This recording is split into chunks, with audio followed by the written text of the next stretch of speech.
Hey folks, Alamandic, the Hot Rod Hippie here, coming to you with a 2-year live stream Q&A. This is a little bit different, a little bit odd for me. I definitely don't do these normally. If you're a regular viewer, you would know that. Let me know if there's any audio issues, anything you hear you don't like, it's something noisy, too loud, anything like that. Let me know, because I'm just in my living room studio. This is the first time that I'm really doing this. So yeah, let me know what it looks like, what it sounds like, what you're thinking. Overall, the idea here just being a little 2-year anniversary live stream.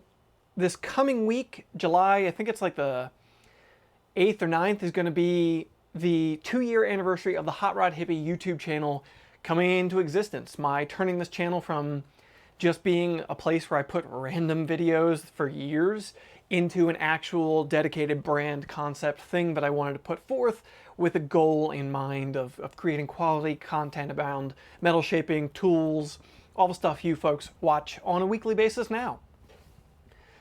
So, you know, I'm not sure what kind of turnout we're going to get on this since it's a holiday weekend, 2 days after July 4th. I'm sure plenty of people are probably on long vacations. I've been off all week from my day job, so I know that applies to me as well. So, hi Wyatt. Nice to see you. Glad to have you here with us. I am going to try to keep up with the chat as I can here. There's only a few of us, so it really shouldn't be that much of a problem. But, you know, I just thought I'd do this little live stream. I didn't really have a video planned for this week, even though I've been off all week. I haven't gotten a lot done as far as video production was concerned, aside from silly little videos that I posted on Instagram this week. So I just kind of wanted to talk to you folks, see if you had any questions for me, and let you know kind of my thoughts on YouTube for the past 2 years of doing this. And also, I wanted to mention, like, I've been meaning to do a follow-up concept to some of the product reviews that I've done in the past.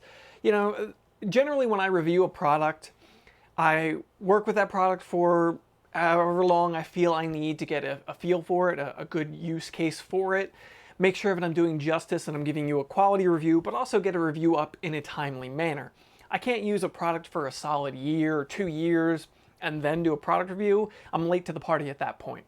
So I've got some of the products that I've reviewed in the past here, as well as, of course, all the videos that are up on the channel. So if you have any products that I've reviewed in the past you might be interested in hearing my further thoughts on, things like these 3M WorkTunes Bluetooth hearing protection, let me know and I will give you some kind of updated concepts, some updated ideas from long-term use of those products. Here's a, let's get right to some of the chat. Mike, you just asked, excellent question. All the products that I review, do I buy them or do they get sent to me by manufacturers? At this point in the channel, since I'm really rather small in the scheme of things, I buy everything. I don't think I've reviewed anything at this point that anybody has sent me. I'm going to start doing that. I am having brands starting to send me product now, but I believe to this point, everything I reviewed has been items that I've purchased out of pocket. And that's one of the problems with this channel, is that for me to review something, there are plenty of things I would love to review, and I just don't get around to it because I have to buy them. And that becomes very expensive very fast. So that's definitely a limiting factor to the channel. There are products I would love to get my hands on to do a review of, but I have to justify whether I can turn around and sell them. I've done that a few times. I throw them up on eBay after I review them just to get rid of them, or I use them day to day, use them as work products, things that I use to do my job or around the shop here. Like these 3M WorkTunes hearing protection. I don't use these at my day job anymore. I use the IsoTunes Bluetooth earbud kind of style hearing protection now at my day job, but I use these around the shop here at home, or well, the studio shop where I record everything for you folks. So these do get used still, but you know, I don't use them on a daily basis. That's one big problem that I've been having with the channel, honestly, is I would like to do more product reviews, but I can't justify spending the money to buy products to review lately. Actually, I've starting to have brands that are sending me products now. It's becoming more of a thing, and it's a balancing act between reviewing them honestly, because I want to be completely honest with you folks when I review products, and the expectations that manufacturers have for whatever you're going to do with the products that they send you. I will have a few product reviews coming up here soon, and I've got some bigger things in the works. I actually have, it'd be a really, something I'm not quite sure what to do with at the moment. I actually just got something in from SnapOn. Right back here in the corner of the shot is the SnapOn, this is the SnapOn Triton D8 scan tool. So OBD2 scan tool, it's brand new. It only came out a few months ago. I think it was Q2 of 2019 it came out. So cutting edge, latest product.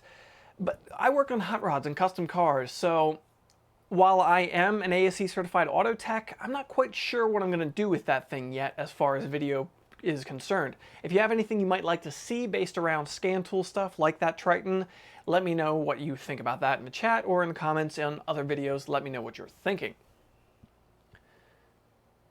Yeah, Wyatt, I'm starting to work with brands more. Yeah, Wyatt mentioned that getting tools is a real indicator that the brand is starting to grow. I'm starting to work with companies more. And like I said, it's a balancing act of trying to figure out what I'm okay with doing for you folks, being honest about doing things like the video I did last week. Last week's video was based around my friend's 1973 Plymouth Cuda.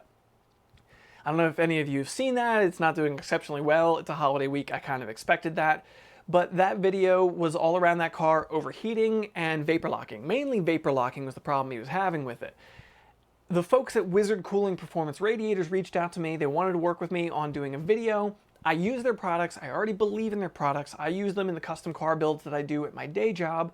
So when they reached out to me, I was really interested in doing something, but I didn't want to just like do a pitch, an ad, just be like, look at this really cool product. It's really awesome. It's not cheap, but they make the best radiators around. I didn't want to just do that. I wanted to do a real world scenario, something you might find interesting and actually solve a problem. My friend had that 73 Cuda that was acting up on him. Perfect situation. We put the product together with the car, the project, put out what I think was a really good video. I really am pretty proud of that video. I thought folks might find that interesting. So putting that video together, working on that 73 Cuda, putting that Wizard cooling radiator in there, we solved the problem. I feel like I educated a little bit coming to vapor lock issues. So overall,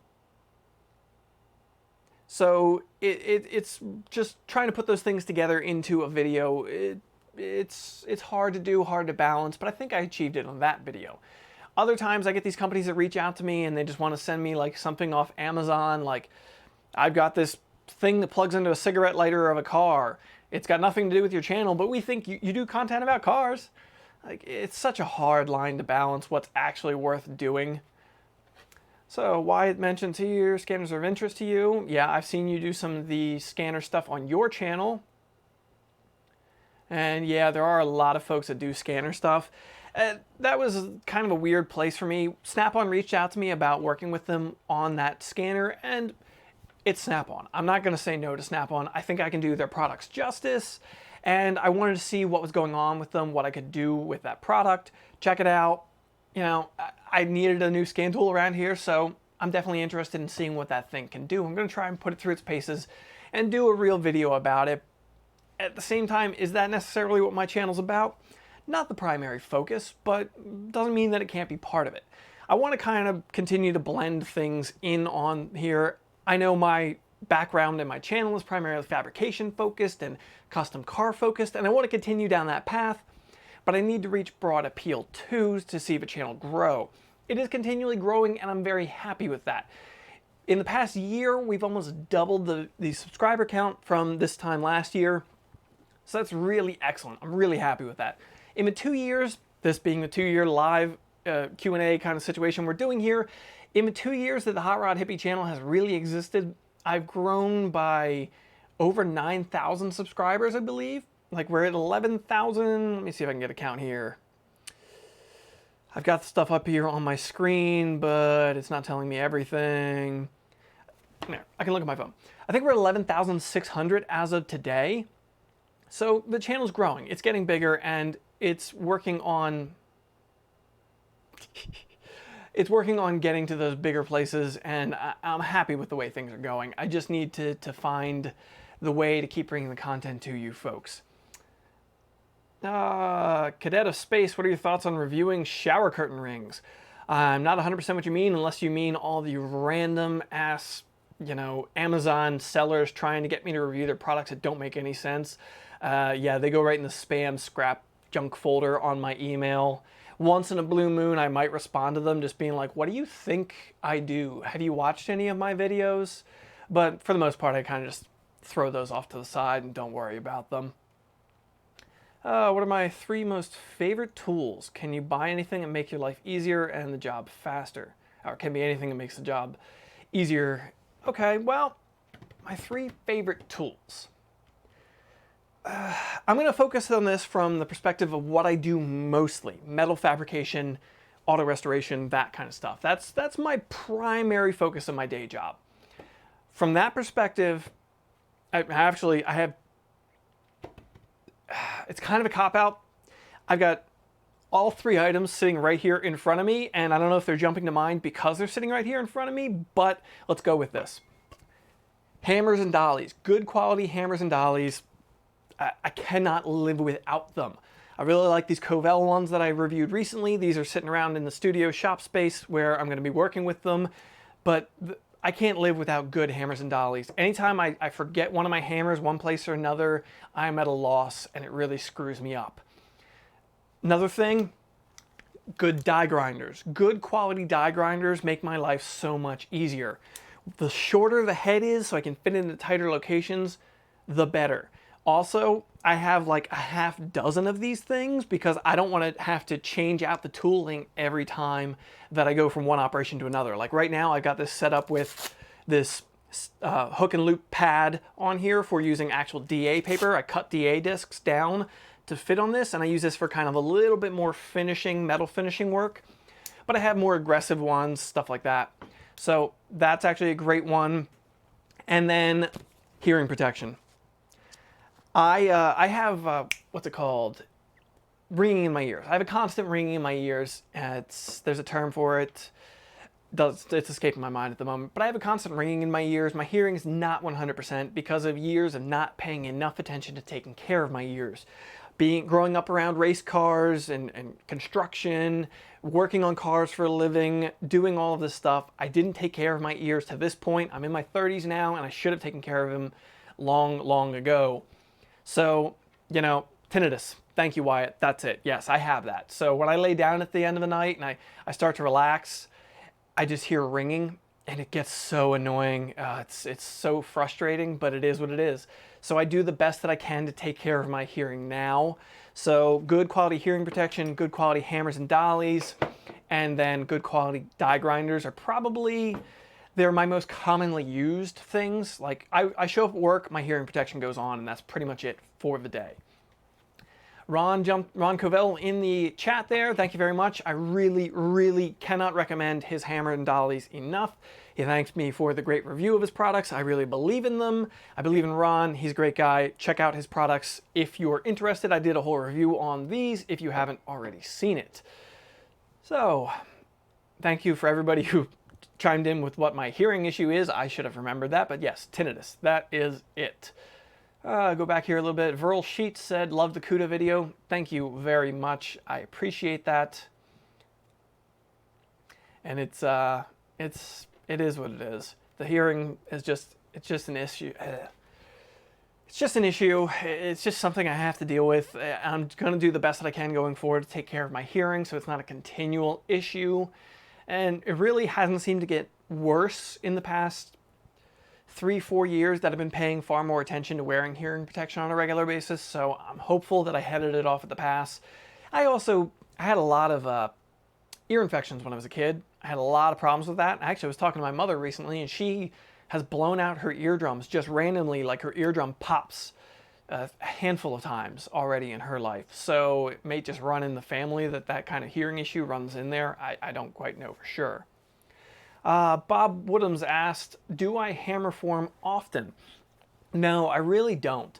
I did those videos because I think hammer forming is a really excellent, really good beginner way to get into metal shaping, and it's a really good way to think outside the box. Sometimes there are just things you cannot create outside of hammer forming, just shapes and curves and tight radiuses that creating them any other way outside of maybe using like a Pullmax or something would be next to impossible.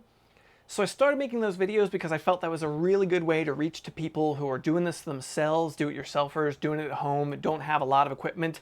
You know, all you need is some wood, a hammer, some random pieces. You can make hammer forming work for you. So that's why I kind of focused on that for a little bit, and I want to get back to that.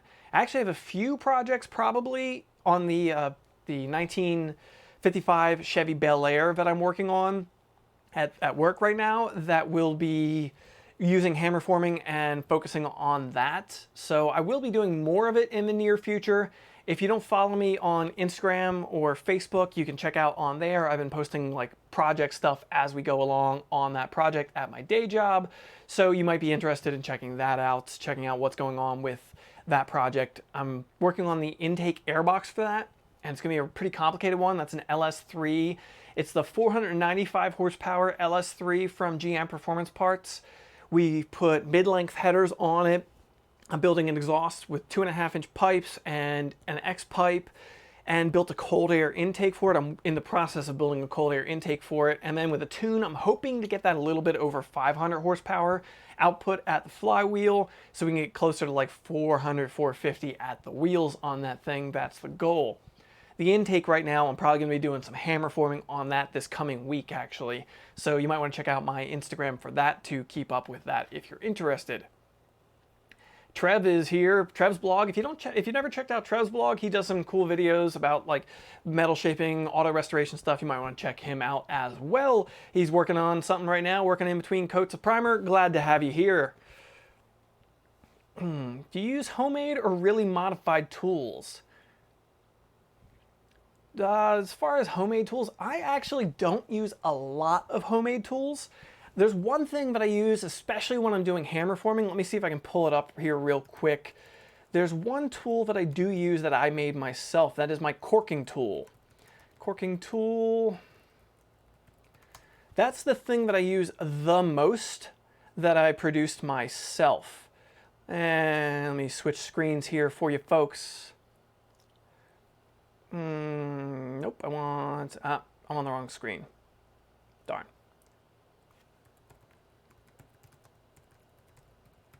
Nope, I want corking tool. Anyway, no, I honestly don't use a ton of homemade tools, and that's, I'm not really sure why that is, honestly. It's probably a couple of things. Mixture of the fact that I personally, being a former tool distributor, I like good quality tools, and I really don't like when I have to compromise when it comes to tools. So I try to buy and use the best stuff that I can get. So my dad actually yells at me a lot for that. He mentions that I focus too much on spending money on the quality tools when I could be doing this stuff myself and making things work for my situation, whereas I think he goes too far the other way, where he makes everything when he could just go out and buy a $20 tool to do something rather than spending 3 hours making something. It's a fine line for me as to what the value is there. But anyway, you're seeing here now my corking tool video, one of my old Tooltip Tuesdays. I really need to get back to making Tooltip Tuesday videos. That is my #1 homemade tool that I use. There are companies that sell this, like I know Cornfield Customs is selling these now.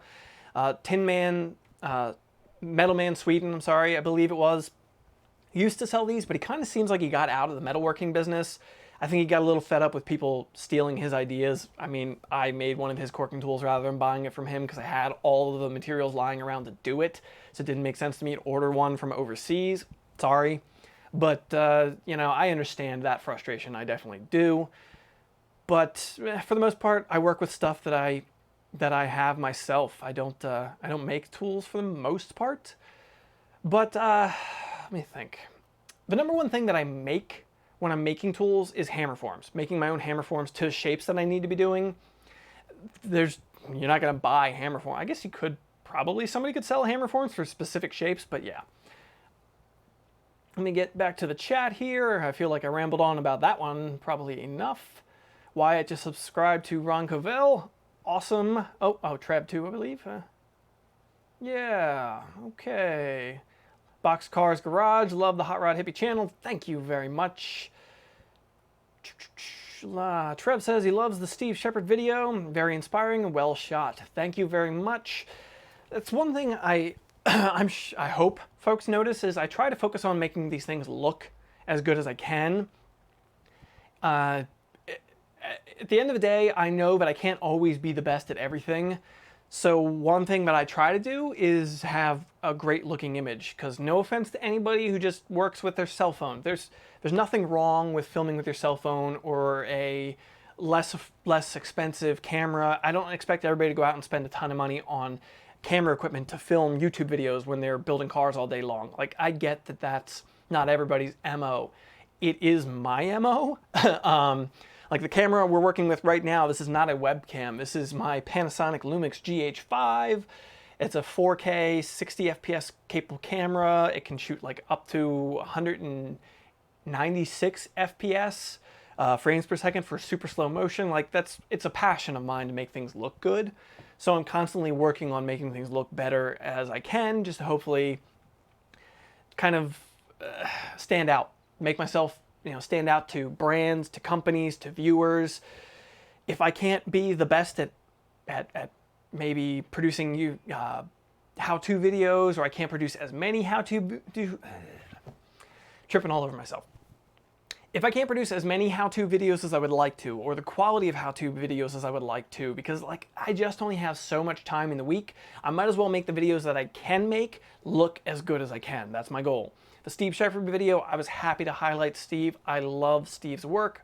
We've been online friends for years now. I met him in person a few years back. He is a great guy, and he really inspires me with building his own equipment. That's one place that I could really see myself building my own stuff. When it comes to like hammers and dollies or hand tools, I don't make much of that stuff since it's readily available on the market in really good quality standards. But something like an English wheel. Yes, English wheels are available. Like Ron teamed up with Metal Ace to make that really nice English wheel that he has. That is honestly, of the English wheels that I have used, that is my personal favorite one. But when it comes to building when it comes to a bigger English wheel than the small benchtop one I currently have, I will most likely build one. I want to do a build video series about building my own English wheel. Sooner or later, I will get to that. Honestly, I need more space in my shop so I could even build that to begin with. So that's one place I will definitely work on building stuff. Building equipment is one place I could really see that. Like the power hammer that Steve has. If you check out the Steve Shepard video, that power hammer, to buy that, Pettingell machine is back up and running. There's a company who's taken over that mantle. They're producing new Pettingell machines, cast iron, high quality machines. They're beautiful machines, but I think they're somewhere around the $20,000 to $30,000 mark. I'm not saying they're not worth it. They're USA manufacturing. They've reverse engineered the original Pettingell designs. They've got patents on them, I believe. There's a lot involved with doing that. I am in no position to spend $20,000 on a piece of metal shaping equipment. I'd love to, but I have so many things I could do with $20,000 in different ways. I could buy a couple new cameras. I could pay off my car. There's plenty of things I could do with that money. Tools make you money, and I am a big believer in spending money on the tools that are going to make you money. But for me, if I ever have a power hammer, I will most likely be building it myself. Ron noted that my production quality is much appreciated. Thank you very much. I appreciate that it's noticed. I really love it when people mention that they notice the quality of the videos and they enjoy the quality of the videos. Thank you very much for that. I'm rambling more than I expected I would be. Wyatt asked, do you know of fabrication and metalworking shows that us DIY guys can attend, or do you have to be in business like SEMA? Trying to think. There are 3 big shows that I want to cover, and I don't think I'm going to get to them all this year. But for that, the 3 big shows for me is SEMA. You have to be in the auto business. You have to be media or something relative to that to get to SEMA. I understand that's annoying. There's also PRI, the Performance Racing Industry Show. I think PRI is open to the public. Performance Racing Industry, it's in December in, I want to say Illinois or Indiana, one of those. It's in Indianapolis, I believe. That may be open to the public. And then there's FabTech. I don't think FabTech is open to the public. The problem with these trade shows and having to limit them, I understand it, is if it's open to the public, they get all these looky-loos. They get these guys who have a home garage and they're just doing stuff themselves. And I understand that they want to check out the big equipment before they go spending a ton of money on it. Fully understandable. But at the end of the day, these brands can't spend an hour talking to a guy who may buy an English wheel when they could be talking to a guy who owns a shop and is looking to buy an English wheel, a planishing hammer, a pull max, multiple pieces of equipment, and he is placing his order today. It's such a fine balance there for those folks. The best thing that I can recommend is metal shaping classes. Folks like Ron Covell, he's here in the chat.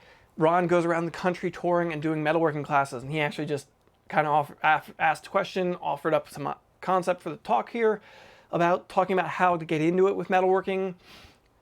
Classes are an excellent way. Classes like what Ron teaches, he demonstrates. I've been to one of his classes before. He demonstrates how to do things. He shows the techniques that he talks about and kind of discusses them. If you have questions, you can ask them, and you can check out the equipment firsthand there. Those are really excellent ways to go about it.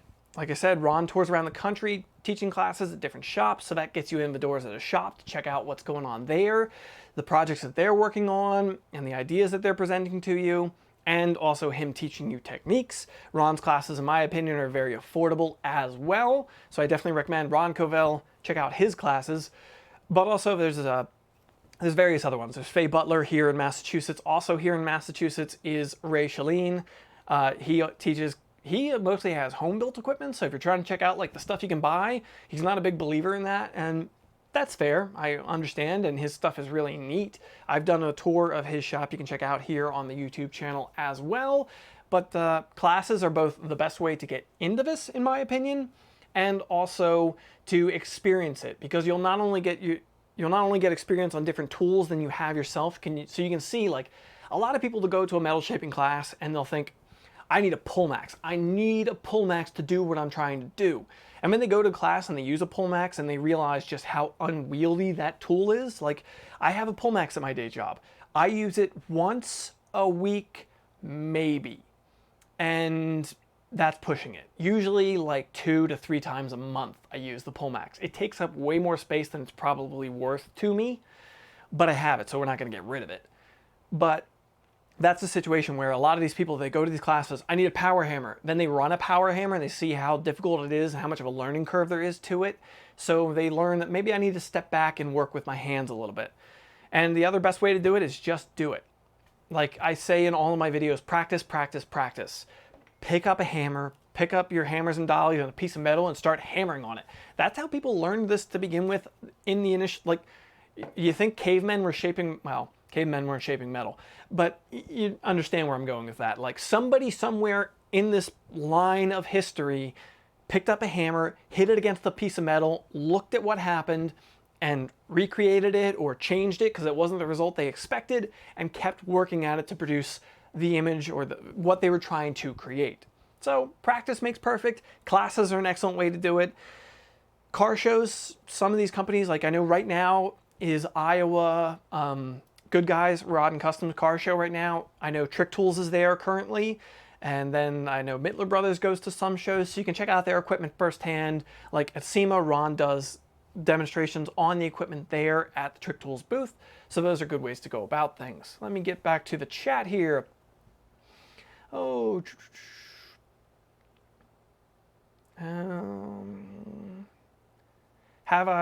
Plain Sean asked, have I looked into experimental aircraft, seats, panels, etc., and why not? All are DIY and special from lightweight with strong materials, I'm assuming, and you like my honesty and would like me to explain that kind of...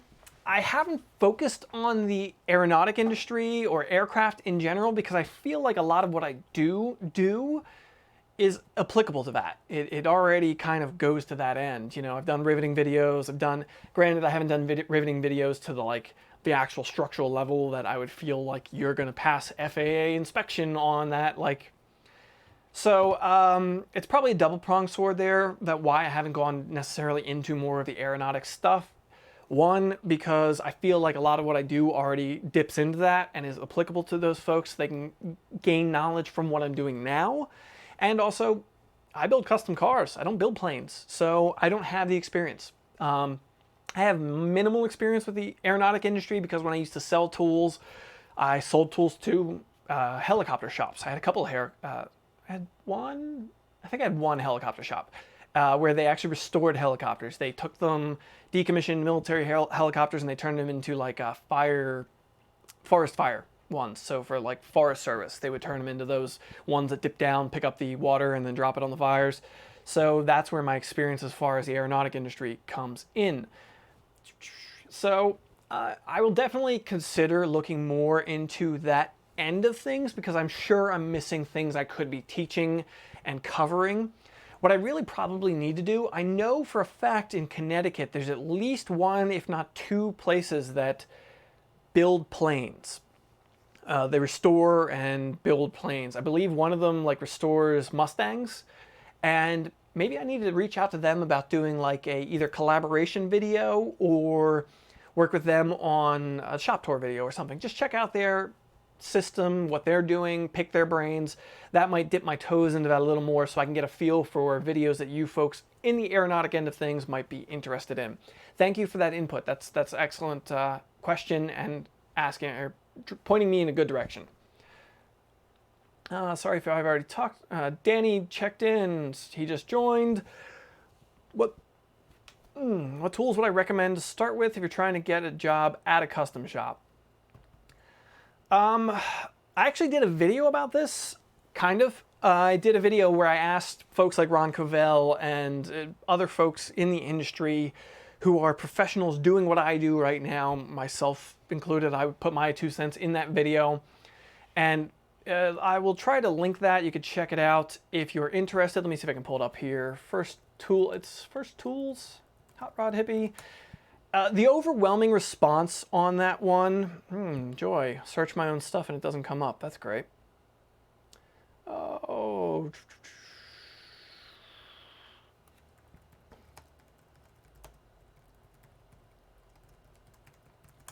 I don't remember what that video was called.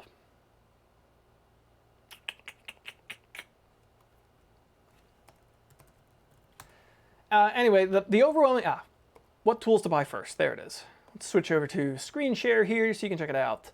Oh, it's the end of the video.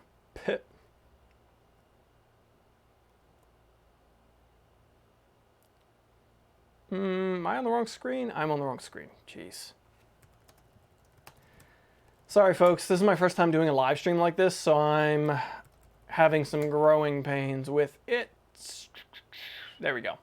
That's the video that I was looking for. What tools to buy first? So I asked this question to Chris Runge, Ron Covell, Mike Wagner, Jamie Jordan, Bryson Smith, and I put my own 2 cents in there as well. And we all kind of chimed in as to what we thought was a good starting place for tools. And I'm beating around the bush too much, I'm sorry. The number one answer that I had was hammers and dollies. Most folks agreed that that was probably your best bet. A good quality hammer and dolly set is just going to be invaluable to you. It is a basic need when it comes to auto restoration, customization, metal shaping. And this is one place where I know a lot of people disagree with me on this, and especially viewers who don't want to spend the money. I get it. I truly, truly get it that not everybody wants, they see a price tag of a few $100s for a hammer and dolly set and they just can't justify it. I get that. To me, this is something that's going to last you a lifetime. It's invaluable. A good quality set works better, easier. It's just, I can't explain it better than I have in past videos, that it just makes sense in my opinion to spend the money on a good quality hammer and dolly set. As I did a whole video about it, and I named it the best bang for your buck hammer and dolly set. This one right here from Ron Covell and Trick Tools or Metal Ace working together on these hammer and dollies. I recommend these. The Ron Covell hammer and dolly set, his signature line, available from Trick Tools. I think they're an excellent buy. Price-wise, I think it comes with almost everything you need to get started as far as hammers and dollies are concerned. And that is definitely my recommendation for where to start with tools and what ones to start with. or a specific brand wood wants to start with. Oh, who else asked what here? So I hope I answered your question there, Danny. Like I said, the hammer and dollies is definitely a great place to start. If you're not in the shop now, if you're just looking to get into that world and you don't have the resume experience of it, then a willingness to learn, take advice, take input is really important. Be humble. That's extremely, extremely important. My knowledge that I have now is a mixture of experience from simply doing it, is it advice of other people, things that other people have told me, taught me, videos that I've learned from, watched, like Ron Covell's DVDs, I've learned from his. Years back when I was really starting to get into this, I bought a couple of his DVDs. They really helped me get my feet wet in things, go in classes. Those are all really important things, but it always comes back personally to those hammers and dollies.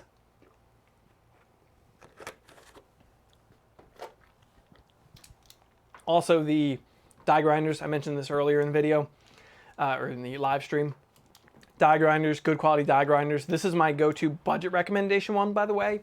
It's the Sunex SX5206. That thing, in my opinion, definitely worth it. Half horsepower die grinder, grinds great, good for metal finishing. You're gonna need that for all kinds of stuff. As I said earlier, the hammers and dollies and die grinders are the things that I use the most day in and day out.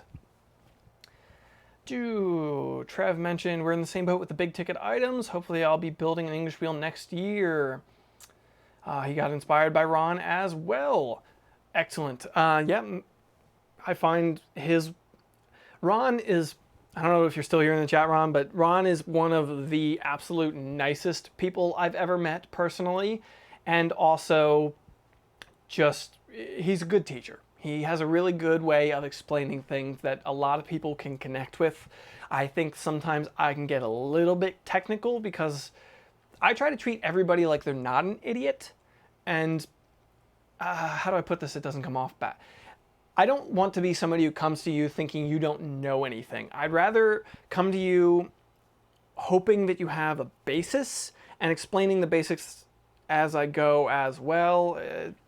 It's a hard line to not treat you like an idiot, but also to explain complex topics to you. So that's why I try to make multiple videos about those different complex topics and basic things as well. I think Ron does a really good job of covering that from beginning to end. Wyatt had to check out. Thank you very much. Thanks for asking questions. Thanks for coming around. So, Bob Woodhams asked, what do you use for a welder? All I have is a MIG. I TIG weld like 95% of the time. Yeah, probably more than that. I TIG weld 90+% of the time.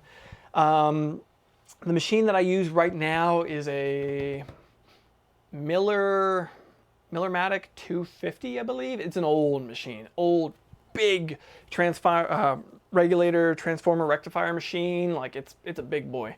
It takes up a ton of space in the shop, but it gets the job done. So yeah, I TIG weld almost everything. Advantages of TIG welding: less dust and dirt in the shop, less spatter to knock off. Softer welds, by that I mean they're easier to hammer and dolly. They're not as brittle and hard. So, Aaron checked in with it. Yeah, I shaved my head there this week. I gave up finally on the fact that, I finally accepted the fact that I've been balding for a while now and just summer look. So anyway, yeah, I TIG weld almost everything because I find it just to be a versatile machine. I can aluminum weld, I can titanium, stainless, steel. I can cover a lot of bases with one machine. I can hammer and dolly on those welds and get a much better finished product. I can crush the welds with a hammer and dolly. I can put enough force into it or planish it with a planishing hammer, knock down those welds to go ahead and get a good finished product. But, when I started out, I MIG welded everything because it's what I had or I had experience with, because you got to really learn to MIG weld, or you need to learn to MIG weld sheet metal too, but TIG weld sheet metal. Takes a lot of practice. I get that. I've got years of doing it at this point, so I'm better than I used to be, but I still have practice, places, things I can improve on and learn from myself. My personal machine that I own is a the Lincoln. It's one of the basic Lincolns, 200 amp TIG machine. It's an affordable one. It's a 110 and 220 machine. It's kind of limited on features, but it was like when I bought it, I think I paid like $1,200 for it. So it really gets me through a lot of pickles. I can weld aluminum with it. I used it in my video about my fuel cell video where I built a fuel tank for my dad's 65 GMC pickup truck. So it gets me through a lot of jobs. That's my personal machine I like using. So, Chris Thomas asks, which metal do you enjoy working with the most? I work with steel the most currently, but enjoy working with the most is aluminum. The only problem with aluminum for me is time. I enjoy working with aluminum the most because you can move it quickly. I think the finished product that you can get can be more complex in a smaller time frame, and you can anneal it so you can make it softer, so you can get really complicated with your shapes. You can work hard in it so it's still strong when you're done if you plan it right. Aluminum is really cool to work with. It takes a little bit more thought, especially when it comes to not damaging it, like leaving hammer and tool marks in it, or sanding and filing it too much to scratch the heck out of it. That's definitely something you got to watch out for. That said, my problem with aluminum is that I don't have enough time, because when I'm working and I'm doing stuff for customers, I have a problem when I'm working on customer work at my day job, 40 hours a week. I'm metal shaping, I'm restoring cars, I'm building custom cars. I don't want to rip a customer off. And I'm not saying that I think in any way, shape, or form what I do or the industry in general rips people off, but we generally bill for our time and materials. Time and materials is how most shops bill. So you end up with a lot more scrap pieces when working with aluminum because you overdid it. Oh, I moved the metal too much. Oh, I damaged it with tooling marks or scratched it up too much. And the problem is that I rush too much and I try to work too quickly. So if I had more time to devote to things and I didn't feel like I was wasting somebody's time or that I needed to be in any type of rush, aluminum is my preferred material, but I don't work with it that much because steel is more forgiving. It's going to get painted anyway, so its scratches and stuff aren't as big of a deal. I like to be able to leave aluminum. I would like it to be a good finished product. The intake that I'm building on the 55 Chevy right now at work, we're talking about anodizing that intake. We're not sure on color or anything like that, but for it to be anodized, it's going to have a really good finish on it. No tooling marks, no scratches, or at least minimal scratches. So for that one, I'm taking my time. And I don't feel bad about taking my time because it's a complex piece. It needs to be right. It's going to be a focal piece under the hood of that car. So it's important. So aluminum is my favorite to work with, but I most commonly work with steel. Luke Henry asks, how do you know if steel is overworked? Can steel be annealed? I don't have a good indicator for when steel is overworked. Overworking material, I could go a couple different ways with what you mean about that or what I think that means. There's two different ways I see that. Overworking means you either overstretched it or you work hardened it. And you're probably thinking work hardening since your second part of your question is, can steel be annealed? Work hardening meaning when you're hammering on it and you're shrinking on material, it becomes tougher, harder, more brittle as time goes on as well. It's just stronger. To me, a good indicator of when steel becomes a little bit overworked is this guy right here. If it's kind of got like that cast iron feel to it when you're hammering on it, like it really feels like maybe it's only a piece of 18 gauge, but you shrunk it a lot, you used a shrinking disc on it or a torch to shrink it, and you're hammer and dollying one last little spot or something, you're just trying to get that last bit out or that last bit of shape into it, and it feels like it's just rock solid, it's overworked. And your second part of your question there is, can steel be annealed? Steel can be annealed from a scientific standpoint. In a shop, I generally, and somebody might have a process for this, and I would love to know about it if they do. In my opinion, in a shop, steel cannot be annealed. Annealing steel is different than annealing aluminum. It needs to be just like heat treating is a simpler process when it comes to aluminum than it is with steel, in my opinion.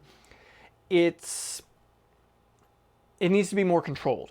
You know, to really do it right, you need to have, say, an oven set at a certain temperature for a certain amount of time. It needs to be controlled, a controlled ramp down of the temperature to get it right. From a scientific standpoint, anyway, that's what it needs. So in my opinion, breaking out of a torch and trying to anneal steel, the only thing you can really do is heat it red hot and then just work it when it's in that condition. That's not the same thing as annealing a piece of material. Maybe somebody who's a metallurgist or has a degree in that could correct me on that, but that's my opinion and my understanding of the process myself. So yeah, unfortunately, be careful. I don't find that I overwork steel much. I generally find that I ruin it far before I overwork it. I either put too much shape into it, it's not overworked, but I got a big bulge in the piece and it's going to be too much to try and like bring that down by shrinking it or bringing the rest of the panel up around it. So I find that I end up in that situation where, no, I ruined this piece. I didn't overwork it, I just ruined it.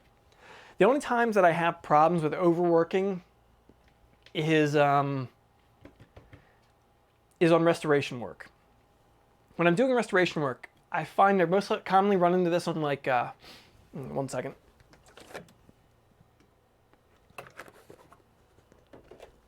I gotta remember to stay hydrated. I'm talking too much. So the one place that I find that I do overwork things is when I'm butting up one piece to another piece. So like if I'm working on a door panel, I'm doing, say, a door skin lower portion. My personal opinion, nobody asked this question, but I'll tell you right now, the number one thing, the worst job on a car to me, the thing I hate the most is skinning doors, especially partial skins. I'm not good at it. I always end up fighting it, getting in there and getting behind it and hammer and dollying with inner door structures in there. Even when I cut out the inner door structure to give me access, I have problems with it. I don't know what it is. I always have problems with it. Anyway, that's one place where I do run into this because I'll overwork the material a little bit and you're really in constraints when you're coming to something like a door skin. It's set dimensions. It has to be within that realm to work properly. And when you're welding a new piece to an old piece, it's easy to overstretch that weld, or I start to come in there with a shrinking disc and bring down the high spots, and I might overwork the material. That's where I commonly run into that. I wish I had a good answer for how to deal with that, because like I said, it's my least favorite thing to do. Actually, the 55 Chevy I'm working on right now, I need to address the doors on that because I had to work on both of those, and I'm not happy with how either of them is at the moment. So, I think I've answered all the current questions. I hope I answered everybody's questions to their liking. I'm rambling a lot. I do this a lot. Something you folks don't see is my videos, when I record them, are usually 2 to 3 times as long as the video you guys see as the finished product. They always end up 20, 30 minutes, and I have to cut big chunks of them down. Sometimes I cut out things I wish I hadn't, where folks ask, you know, like, hey, what about this? And it's like, I did record that, but I left it out of the video because it wasn't 100% necessary to the video. So I ramble a lot.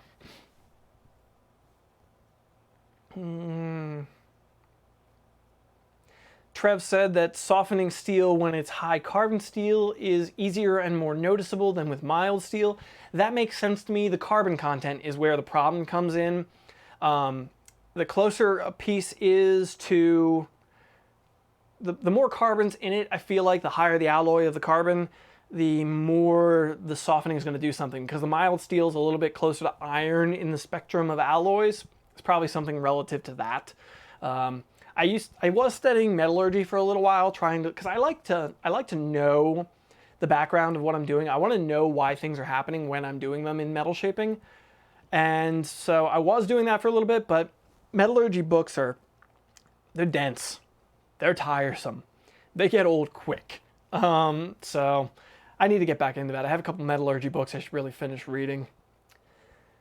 Oh, do I have any more videos? Plain Sean asks, do I have any more videos on bead rollers coming? Oh, explaining what you can do, e.g. panels and side. Yeah. Yes, I do. On my list, my bead roller is still sitting in the studio right now, waiting to be used. Since my space that I film in that you folks see is very, very small. So very often I have to break my tools down and move them out into storage in between videos, which is really problematic. And that's one reason I don't get as many videos out as I would like.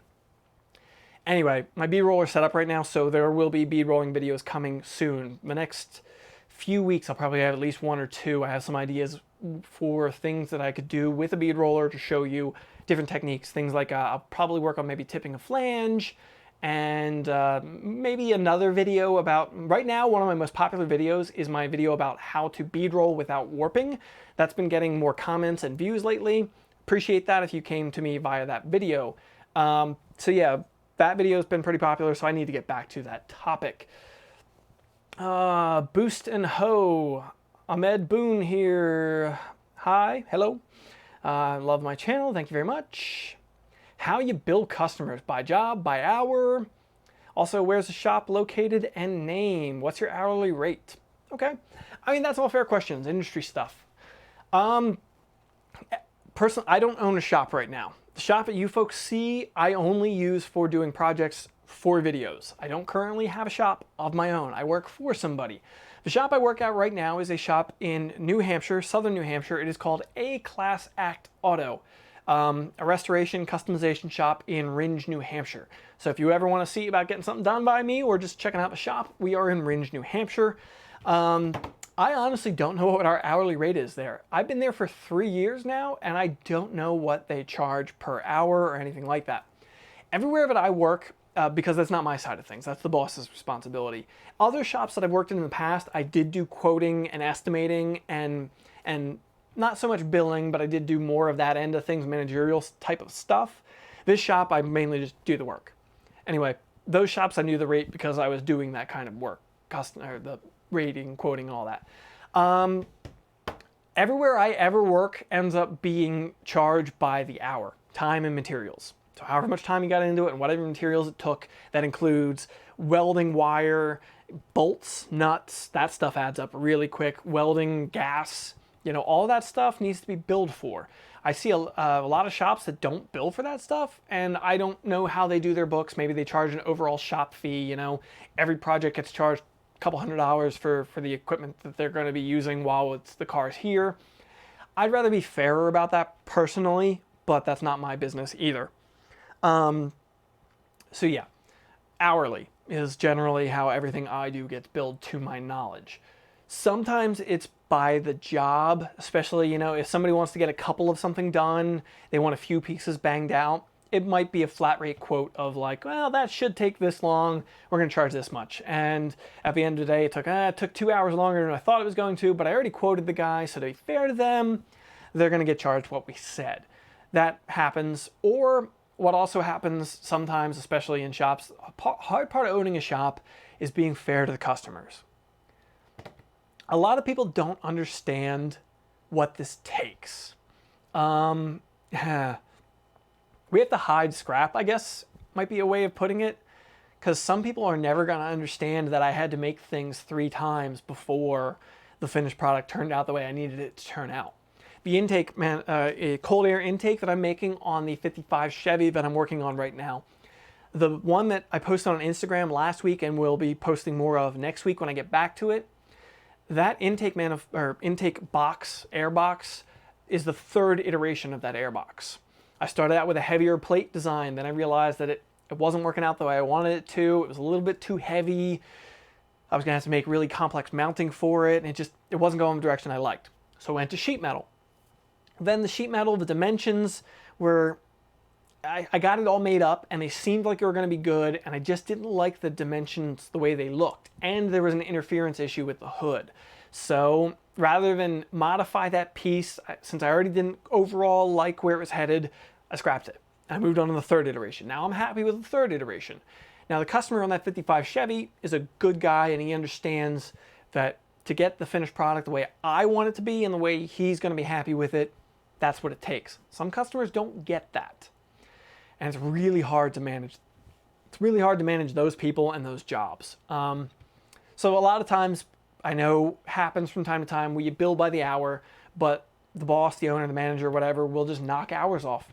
Because it's like, you know, I told this guy it's going to be a $1,500 job. It took all week. Now it's a $3,000 job. I'm not going to knock it down to $1,500. I'm sorry. It was only an estimate. You know, we had to overrun a little bit. It just took what it took.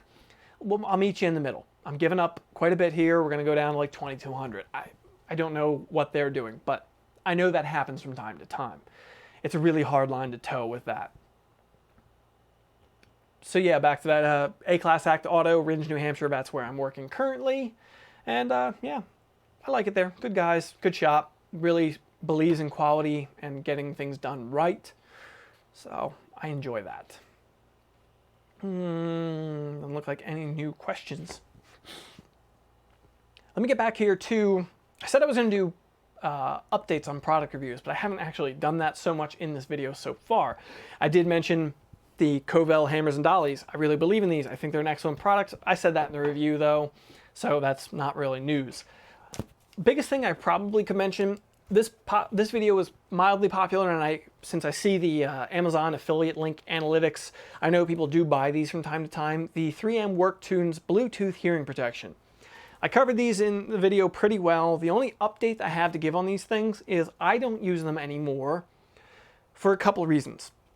One, the size of them, they're a little bit bulky, which is fine. They work really well, good hearing protection, but they don't fit under a welding helmet. So I constantly would find myself when I was working on something, I would, you know, hammer and dolly a little bit, and then I had to weld it. Well, I have to take these off, put in the earplugs, so I could, you know, move on with an operation or continue to listen to whatever music I was listening to on my earbuds, and weld, take off the helmet, put these back on, sync them back up with my phone. It was wasting time. I didn't like that. The other problem with these is as time has gone on, they've gotten, my biggest complaint in my review of these 3M WorkTunes hearing protection was that they were a little bit quiet.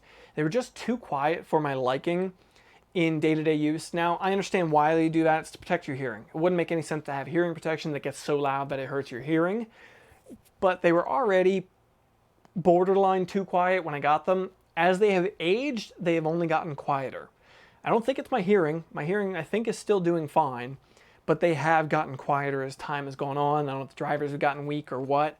So they've gotten to a level where I almost can't use them as anything but just straight hearing protection now. So that's pretty disappointing on these. So I really only use them for hearing protection around the shop, the studio shop where I record for you folks.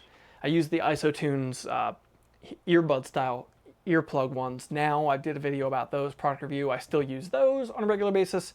I really like those. So, was there any other, I think there was some other products I wanted to back up. If you have any questions, feel free to drop them in the comments. I've been going for a while now, I think, but hey, whatever. How long have, I've been streaming for over an hour. Okay. Whatever, is what it is. But I have this new product came into me. If you weren't here earlier in the stream, SnapOn sent me one of these. This is the Triton D8 scan tool. It's one of the new ones, just came out Q2 2019, you know, touchscreen design, all that fancy new OBD2 scan tool.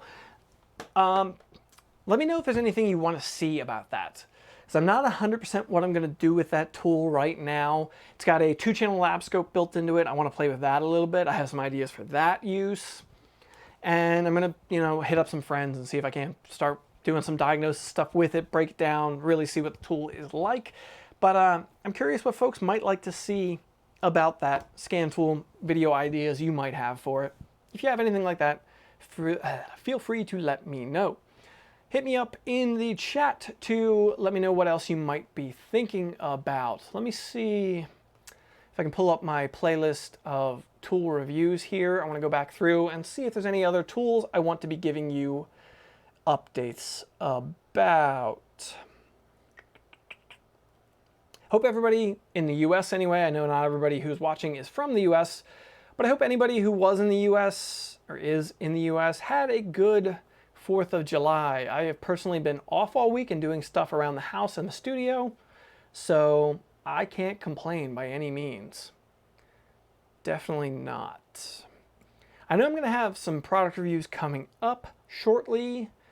1 or 2 things that I've got floating around I need to get around to reviewing now that I've had a chance to use them a little more and experience them and get the real feel for how they work.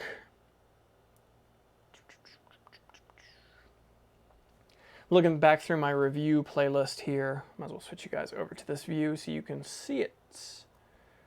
Looking at the review playlist here to see what, if anything, jumps out here. Oh, Mike is in Canada. I know, Trev, I believe you're in UK, right?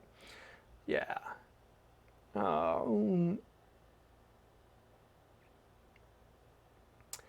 Mike asked if the 3M work tunes can function as like an active style hearing protection so that you can continue to wear them. No, they don't have that function. They just are hearing protection with Bluetooth headphones built into them. You are able to take phone calls with them, though I covered that in the video. The microphone on them is horrendous. I don't recommend using them for that. But no, they don't have that active style design. Like I have a set of the Howard Light hearing protection I used to wear, nice slim low profile ones. They have that kind of design. Personally, I don't care for that, but that's my biggest problem with the IsoTunes. I'll pull up that video real quick. The IsoTunes hearing protection that I use now, my biggest problem with those, really probably my only complaint with those is that those, I have to take them out every time I talk to somebody, one of my coworkers. You know, if I need advice or input on whatever's going on, I have to ask, I have to take them out, I've talked to the coworker, then I have to put them back in, which means that I have to take my gloves off because I wear like these black work gloves all the time. I wear those most of the time when I'm working, so I have to take my gloves off so I don't get my earbuds all dirty and the earplug portion of them all dirty so my ears get filthy. That's kind of annoying, but it's a price for protecting my hearing and having something to listen to all day long. So could be far worse, definitely. Do I have any updates on those?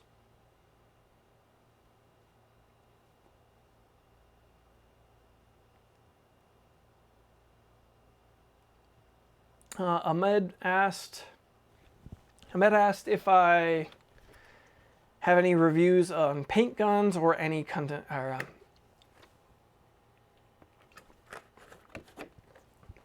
Been talking for over an hour now, so yeah.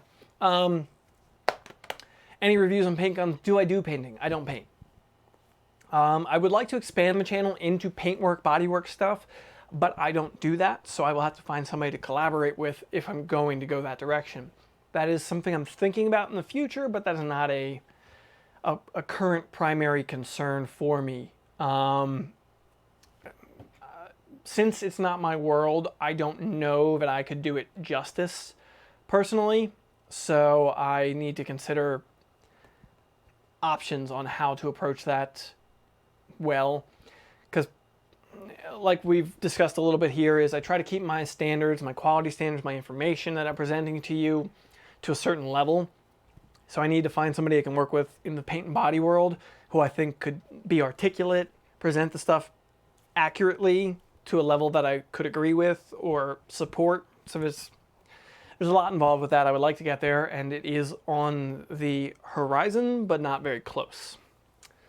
You also mentioned you had the charge port on your 3M WorkTunes fall in, and same issue with the welding helmet. Yeah, that's just nature of the beast with the size of them and all that. But sucks on the charge port. I didn't have that problem thankfully. I had that problem on something. Something like I had something where it was a Bluetooth speaker. I was using a Bluetooth speaker in the shop, so when I wasn't wearing hearing protection, I could just listen to that speaker, and it fell off the bench and ripped the charge port out of the back of the thing. But, you know, whatever. What can you expect that's going to happen? And now I just wear the ISO tunes all day long, so probably, I often think about the fact that anybody walking by my shop looking in, seeing me work, I probably look like a crazy person, because not only the way I look, but also I always have those earbuds in and I talk to myself all day long. I'm sure I do. It's just the nature of the beast, asking for an expert opinion. And I listen to audiobooks and music all day long. So when I'm doing that, I might quote them back to myself as I'm hearing them or sing along to songs, but it's probably like a silent disco in the shop where they just see me walking around, working with metal, hammering on things, and singing to myself all day long. Probably looks really silly. Maybe I should record that sometime just to see how weird it looks. Back and check out that playlist again, see if there's anything on there. I know there was other stuff I wanted to give you folks updates on as far as product reviews that I wanted to revisit. I can pull up the, this is the very first video on the HotRodHippie YouTube channel.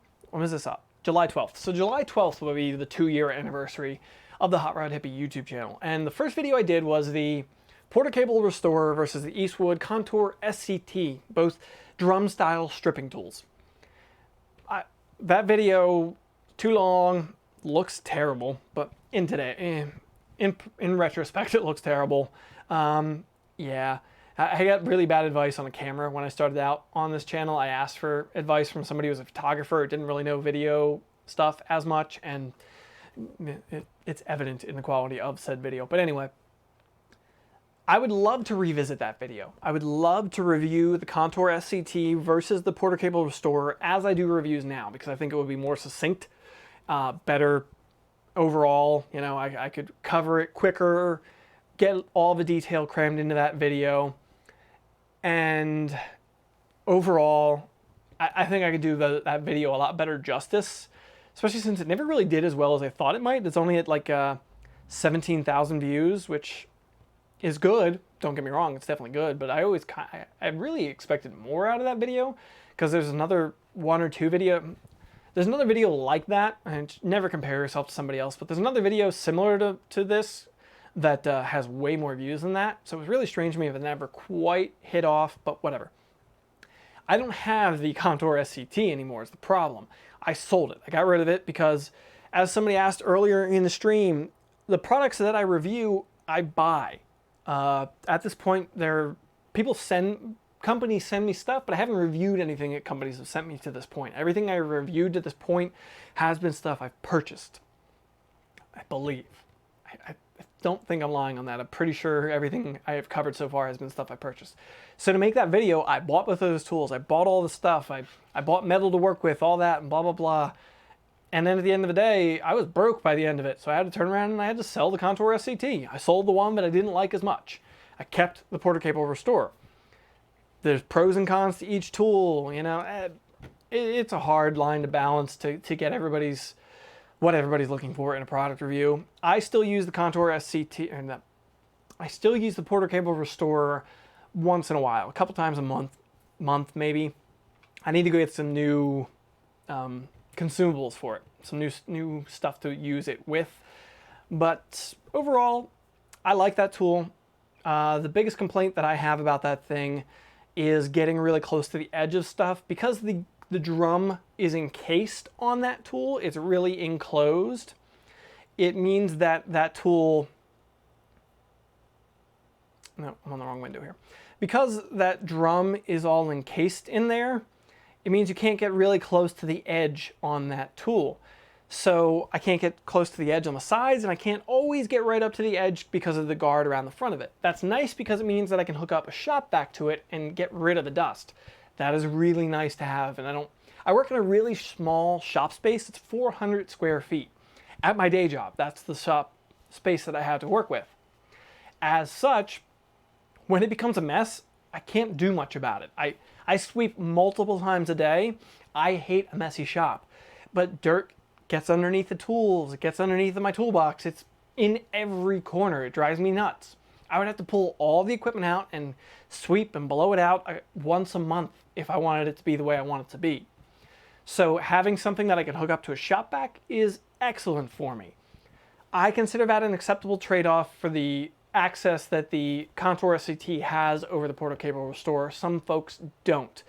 So yeah, I would like to revisit that review at some point and actually just completely redo it. Maybe in the next few months I'll get around to doing that. I'm gonna have to buy a Contour SCT again, unfortunately, but is what it is. Whoop, as I'm jumping around here. All right. So yeah, any more questions? I feel like I rambled quite a bit. How much, Dan Haberman? Yep, my expert opinion. Who else am I gonna ask? How much do I use TIG over MIG? I mentioned this a little bit earlier. I use TIG at least 90% of the time. It's not often that I break out the MIG welder or the spot welder. I'm lucky to have access to an actual resistance spot welder. It's not a very good one, but I do have access to it. And so I either use that for plug welding and spot welding, or the MIG welder. That's primarily where I use a MIG welder, is spot welding, like actually drill out holes and plug weld things. And then chassis. So when I'm doing suspension and chassis work where I need the heavier, stronger weld. TIG welding would be capable of doing that, and I would prefer to TIG weld it, but it just takes so much time in preparation and setup and blah, blah, blah, that it's not worth it to the customer end of things, usually. So yeah, I TIG weld vastly more than I MIG weld. Dan, you're welcome for answering your question earlier. Do you have, or what should I have in your toolbox or tool cart other than basic set of sockets, hammer, and dolly set? All right, let me think about what I use the most on a daily basis. Let me make a quick little list here. Things I use the most. Hammer and dolly, covered that. Sockets and such, obvious. Good quality pliers. I use pliers. The pliers that I use the most are my Knipex Cobra pliers. I love those things. They are just all around. I've got a full, like, 60-inch wide drawer on my Matco toolbox full of pliers, and there are like 3 sets of pliers that I pull out of there on a regular basis, and 2 of them are the exact same set of Cobra Knipex pliers, 10-inch PC10 Cobra Knipex pliers. I just have 2 of them so I can like use 2 at the same time. I love them that much. And the Dykes diagonal cutters, I use those all the time too for like TIG wire, MIG wire, cutting off ends and such. I use those a lot. Measuring tools. So, you know, tape measure. A 15-foot tape measure is, I have a couple of them around the shop at any given time, so I don't have to walk far to grab one. And I go through them because I use them so much. I actually wear out the tape in the first few inches from opening and closing all the time and it rubbing. So I've got like, I don't think I have one around here right now. There are just like, there's a dozen of them in my home because I retire them to the house once I'm done using them at work. Sharpies, writing utensils. I do a lot of math and I do a lot of design and drawing and marking, and I primarily use Sharpies for doing that. Grinders and sanders. Having those on hand right next to what I'm doing. Where I work, I have 3 toolboxes and a tool cart. My one toolbox is in my storage trailer, which is my overflow for things I don't use very often in my own personal shop equipment that doesn't have a home at the moment. And the main toolbox I work out of, my Matco box, holds my sockets, wrenches, pliers, screwdrivers, that kind of stuff. That's in a separate part of the shop because I don't use that stuff a lot as a fabricator. My fabrication toolbox, I did a full tour of my fabrication toolbox actually. That's another video that never did particularly well. Let me see if I can pull it up here and find it for you. Yeah, why didn't I think of that sooner? Yeah, Fabricator Toolbox Tour is what it's called. Let me switch screens here. This video. Yeah, 3,000 views. Toolbox Tour videos are popular. Mine, not, apparently. Whatever. That video, I went through everything that I keep in my Fabricator Toolbox, which also used to be a cart. It's a smaller Snap-on toolbox, like a 40-some inch wide, like 20-inch deep Snap-on toolbox. I bought that to use as a tool cart, so I had a ton of stuff right there. I keep air tools in it, I keep my hammers and dollies, I keep measuring tools and taps and dies, the things that I personally use more often as a fabricator, I keep in that toolbox. Go through that video, check that out. I list off part numbers, stuff I use regularly, and break down drawer by drawer what I keep on me. I should have thought of that sooner. It's definitely an excellent one. Let me throw that link in the chat maybe, so you could check that out if you want. There's a link to that video for you folks, my Fabricator Toolbox tour. All right, back to the questions. I actually only intended this to be about an hour, and we're already over an hour, which, whatever, I'm not complaining. I've got little else to do today other than clean, and I do want to work on preparations for videos for upcoming weeks. Oh, Dan Haberman, pliers for welding clamps. Do you spend on name brand or do you use lesser brand? I don't use lesser brand. I use Vice Grip when it comes to clamping type pliers. Well, two brands I use: Grip-On and Irwin Vice Grip. Irwin Vice Grips are not nearly as good as they used to be. If you can go to yard sales and find old American-made Irwin Vice Grips, they are better quality. They just are. They work better, they stay aligned better, like when you're clamping them and you have a lot of force on them. The newer ones that are made overseas, they have a tendency to want to spread on you, and that becomes annoying. Especially when you're working with shapely pieces. Like if you're working with a piece that has some dome to it and you're getting a clamp on there, it only has a small footprint because you need that on a small area. And when they misalign, your panel can come apart, and oof, that drives me nuts. Grip-On ones are really nice. They're made in Spain. Snap-on sells them under their branding, some of them. I have a few pairs of those. Those were covered in my toolbox tour video, the Fabricator Toolbox tour video as well. Actually showed, in that video, I have a board made up in the shop on the wall with a pegboard basically with all of my welding clamps that I use regularly on that board. So check out that Fabricator Toolbox tour video if you haven't seen it already. Yeah, so I stick to the name brands. It's a problem. I am a snob in a lot of ways about tools because I used to sell tools for a living. So I personally stick to the name brands and the quality brands. And I know that there are some really good, more affordable items out there I need to expand into trying. Like a new Harbor Freight just opened near to me. I should probably just go pick up like a bunch of their welding clamps and try them for a week or two and see what I think of them. It also just dawned on me, Dave, were you talking about like the Vice Grip style clamps, or were you talking about regular like C clamps for welding stuff? Because those I actually do use a more affordable brand. I use the Hobart Bessie style clamp, the F clamp where it's got the sliding lower. Those are my personal favorite. I use those a lot, and they're more affordable because the Bessies are like $10 to $20 more per clamp than the Hobart ones are, and it really adds up when you're buying a bunch of them. So, but for the most part, I stick to name brand stuff, and that's a problem. I understand that. So I just have that quality disconnect where to me the name brand usually means better quality, and that's often true when you're talking about tools, but not always. Oh, Aaron, yeah, I forgot you used to be an engineer at a tool company. Yeah, I know. It really does. I mean, that comes from when I was a Matco distributor for a while. I sold Matco tools. So I dealt with the Snap-on and the Matco and the Mac and all these other name brand companies. I dealt with the spokespeople for these companies. I dealt with the problems these products had. I personally kept the better quality stuff on my truck. I tried to push the better quality stuff to the people, and I became a bit more of a tool snob in that respect because I found that it made sense, and for me, I'd rather not fight a tool. Whenever a tool acts up on me and doesn't do what it's supposed to do, it drives me nuts.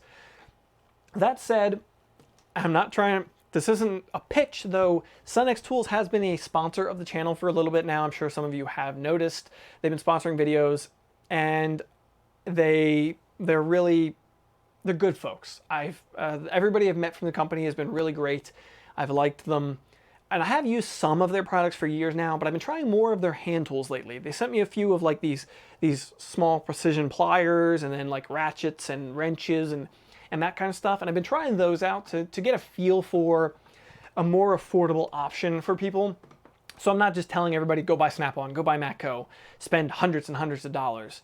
Like, I get that. I get that that gets old, and that's one place that a lot of folks probably can save money. So I still stand by spending the money on like the hammers and dollies, but you know.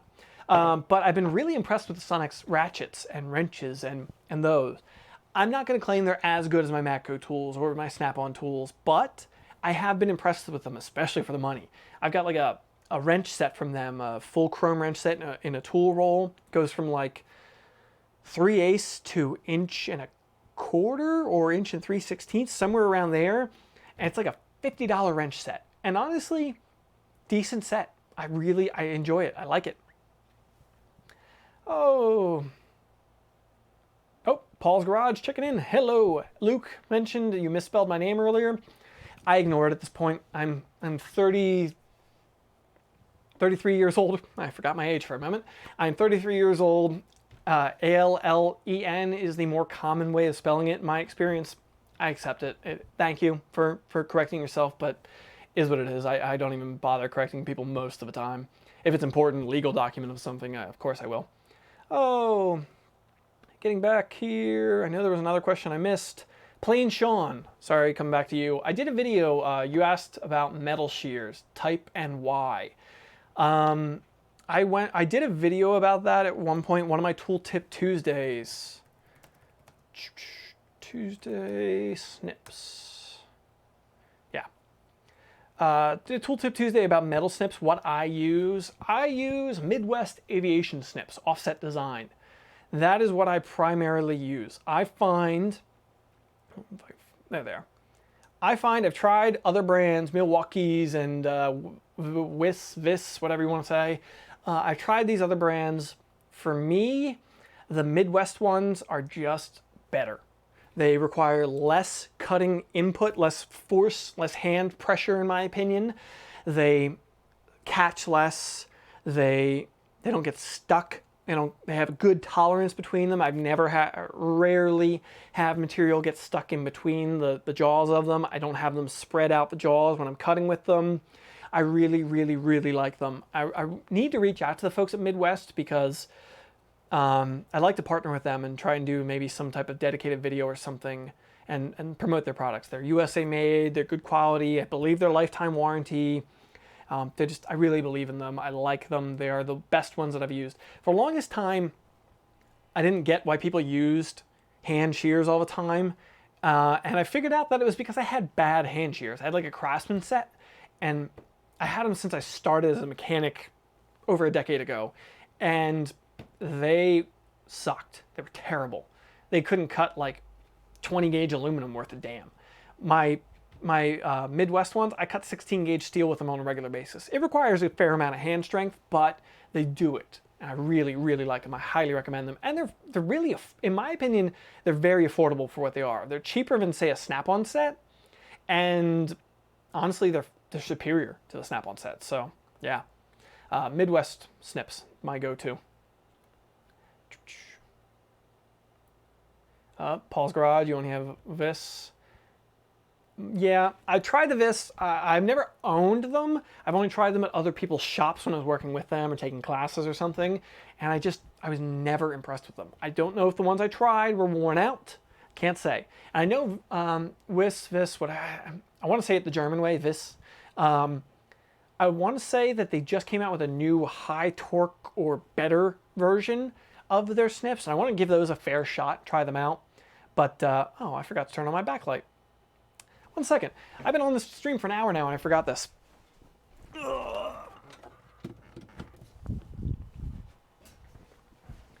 Not that it's important, but that was supposed to be on for the fast hour.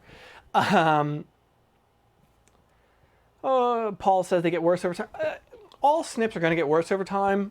But yeah, I got to give this a better fair shot. But I don't think the ones that I tried were worn out. I don't think they were. because the people I tried them with loved them, thought they were great. I just didn't. The Midwest, like I could stand to replace my green Midwest right now. There's a chip in it from something I probably cut through a weld at some point, I think, like a TIG weld, and that was a little bit inadvisable. But I can generally use it and stay away from either like go past the notch that's in it or start out before it and just take littler bites. I need to get new Midwests, but I've been very, very happy with those.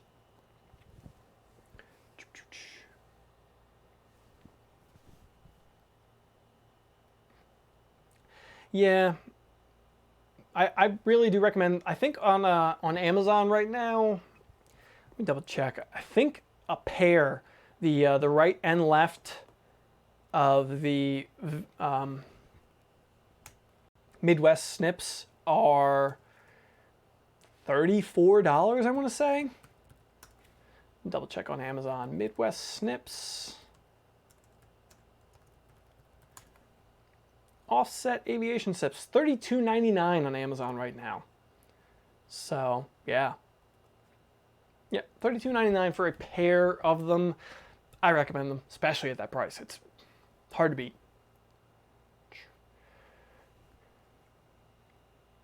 All right, Dave, thanks for checking this out. This stream has run on for an hour and a half now. I should probably move on and, yeah. Paul's Garage. Paul, I don't think you were here earlier. If you have any input, I got the SnapOn Triton D8 I got in recently that I want to start playing with, trying out, doing stuff with. If you have any input, anybody, on things I should do with this, can do with this, that I should try out. It's got 2-channel lab scope, of course, intelligent diagnostics, their whole little system on helping you repair the vehicle. I want to give this thing a fair shake and do something. I probably won't end up reviewing it because it's a $6,000 scan tool. Like, I don't know what I really need to review it. There are already reviews up on YouTube, but I'd like to do something maybe a little bit different with it. If you have any ideas, input, let me know what you're thinking on that thing. Anybody else have any other more questions? I'm probably going to wrap up here soon. Coming down the home stretch, an hour and a half. I only really intended to do an hour of this, and I've been rambling, and you folks have been asking good questions. So, you know, what am I going to do?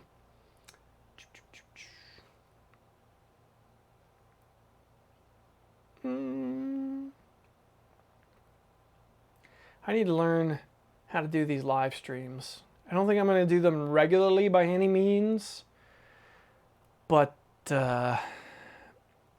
managing time, and I probably should have set out a better outline of what I intended to hit in this video. I knew what I intended when I set out, but I've rambled. So,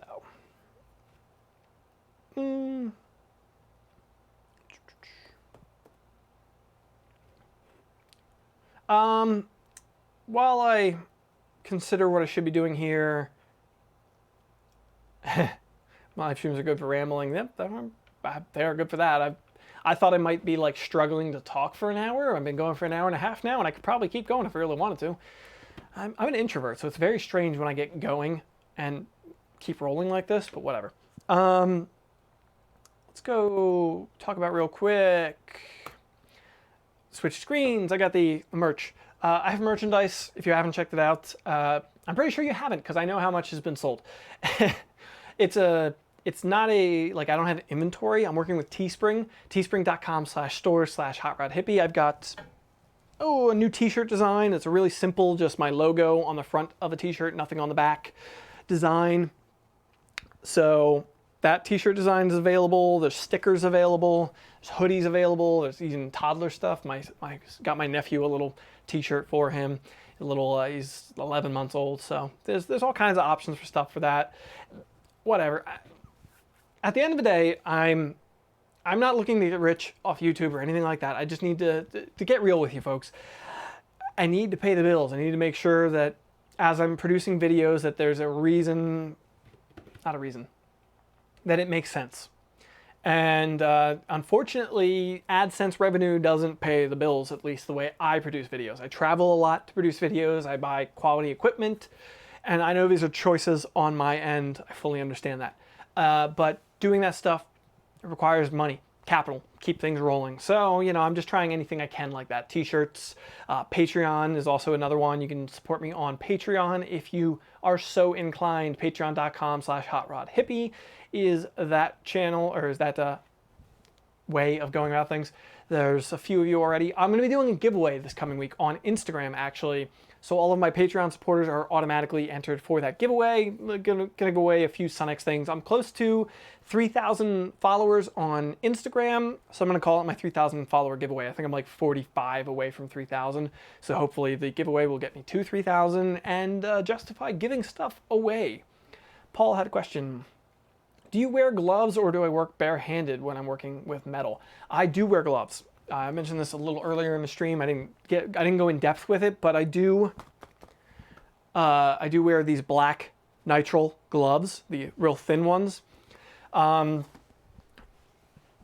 a couple of reasons why I wear them and why I wear those. My hands have gotten pretty tough over time working metal, and I've just gotten really good experience with not cutting my hands. I know if I was in like a sheet metal shop, like a sheet metal fabrication shop, OSHA would strike me down with smite me for not wearing cut-proof gloves or whatever. But I don't have problems. I really don't get cut often. I deburr my parts all the time, so I'm constantly knocking down edges. When I'm handling bigger pieces of sheet metal, I'm generally not in the palm of my hand. I'm usually gripping with my fingers more, like I'm holding a piece of plywood or something. So I work as best I can. The primary reason I wear, two primary reasons why I wear gloves all day long is I would love to do a video about it at some point. I need to get with like a dermatologist. Bear with me here. I find that some people, their skin oil rusts metal more than other people. So like if I touch a piece of metal, a bare piece of steel, and I come back a few days later with my bare hand, the oils from my hand, there'll be a handprint or fingerprints on that metal. Yep, Paul, you have the same problem. And actually, I worked for a shop once where the owner, like, I don't want to say he got pissed about it, but he was mildly irritated about it, that my skin did that all the time. I was constantly causing rust by touching things. So the gloves actually keep me from ruining the material that I'm working with, in part. Oh, Aaron, your brother goes through guitar strings for that reason. That makes sense. I never thought about that. That makes sense. Yeah, I would love to figure out. There's got to be a chemistry to your oil of your skin that causes some acidity or something in the skin. So I use those nitrile gloves for that reason, and also so I don't have. I'm a little anal about my hands. I don't like my hands being dirty all the time, and it comes down to mostly I don't like my tools being dirty. So I don't want to grab a tool and have it make me dirty. I don't put away tools dirty. I clean them before they get put away. You know, I don't like to grab this die grinder and have oil all over it. I hate that. I freaking hate that. So I try to keep my hands clean for that reason. So I wear the gloves as a barrier. And I usually have a couple pairs of them going at any given time. If they get too soiled and oily and dirty, I'll throw them out and go to the next pair. But it keeps me from having to wash my hands 10 times a day. So another reason I do. And I use these thin nitrile ones because with the metal shaping and the fabrication work, I need to have a good feel for the material still. I still need to be able to feel the high and low spots on a panel and where the panel needs attention as far as hammer and dolly or TIG welding or whatever, or sanding, grinding, filing. So these still allow me, I've learned to have a good feel through these gloves still. My feel's not like my boss at my day job at A-Class Act Auto. He is a wizard of feeling panels. He can feel dips and highs and lows. It blows my mind. I don't have nearly the skill for it that he does. I've grown my skill and it's experience. He's been doing it for as long as I've been alive, basically. So it's that respect, but yeah. Thank you everybody for checking out this live stream. Maybe I will do more of these in the future. Definitely won't be a regular thing, but I could see doing this more than once or twice a year, definitely. Especially now I built out this kind of like a studio space. This is actually a studio space for my second YouTube channel, but I'm in, it's half of my living room. I have a really large apartment that I live in, and this is a space where I record stuff about computers and video equipment and nerd stuff, video games and photography. I'm getting really into photography lately as a hobby. So this is for my second YouTube channel mainly where I record, but I don't record much on there because the Hot Rod Hippie is my primary focus. The second channel is called Alan Space Mandic if you ever want to check it out. Completely different than this channel, of course, but hey. Oh, Paul, you said...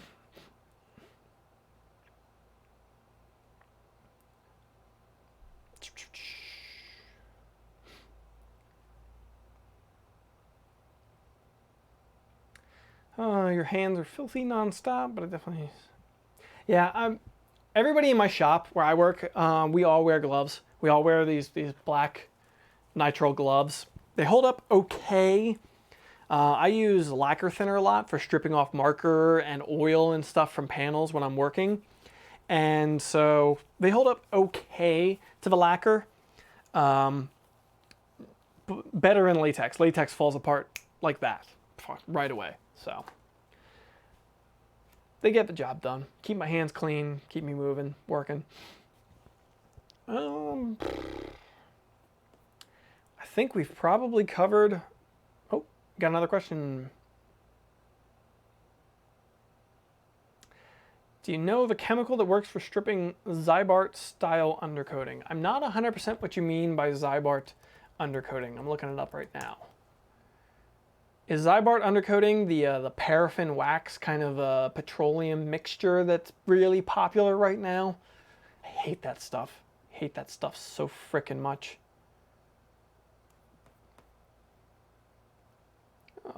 Looking up here, trying to see. Yeah, okay, that wax style stuff. I don't have a suggestion, sorry.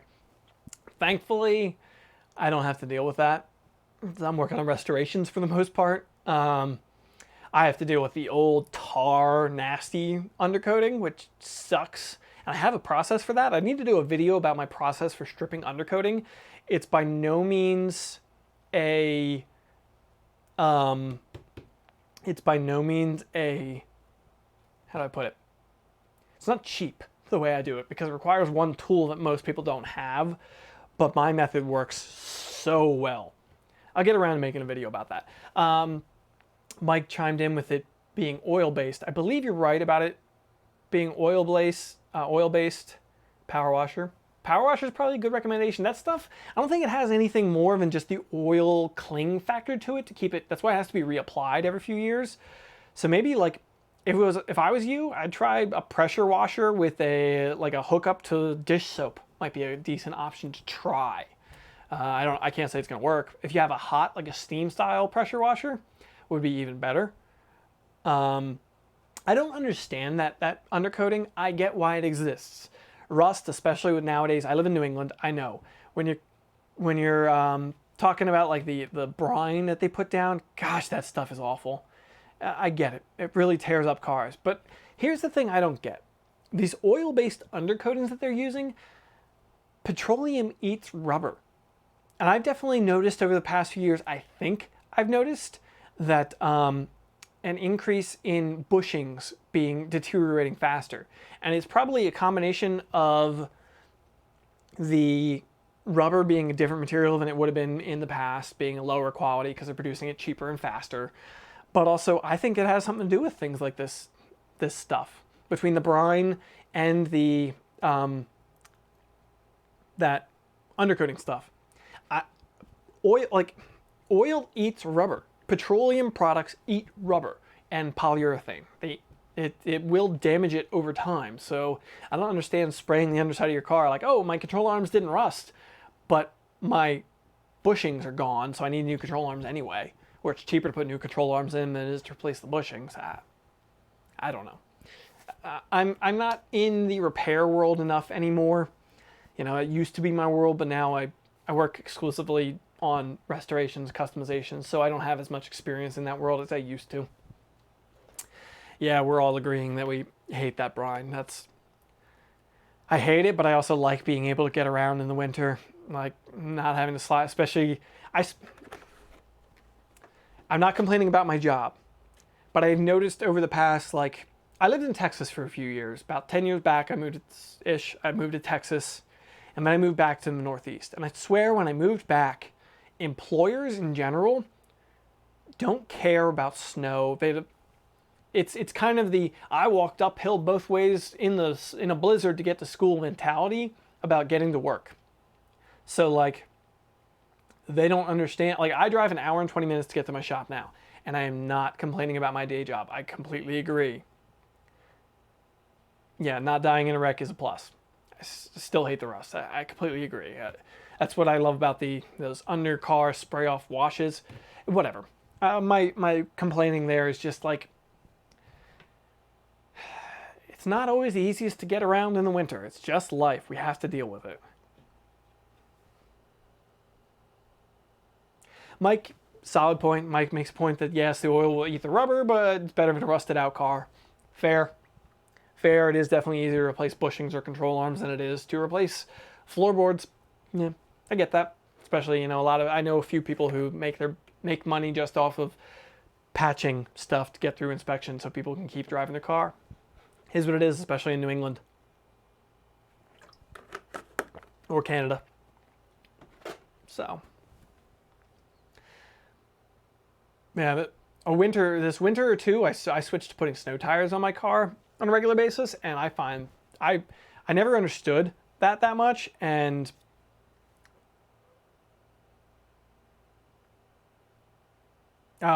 Paul's Garage says you used to live in Wisconsin. They don't have to worry about the brine so much because of the hills and mountains. Yep, that makes sense. Totally get that. I can see it, or I used to see it. There's not as much of a problem now. I live in Massachusetts and I work in New Hampshire. So at some point on my commute to work, I cross over the state line from Massachusetts to New Hampshire. Massachusetts does a significantly better job of taking care of the roads in the winter than New Hampshire does. New Hampshire has gotten better about it. But when I first started at the shop that I'm at now, I've been there for 3 years. For the first 2 years, 2 winters of that, New Hampshire, what they did to treat the roads, they would plow and they would put down sand on it to give you traction.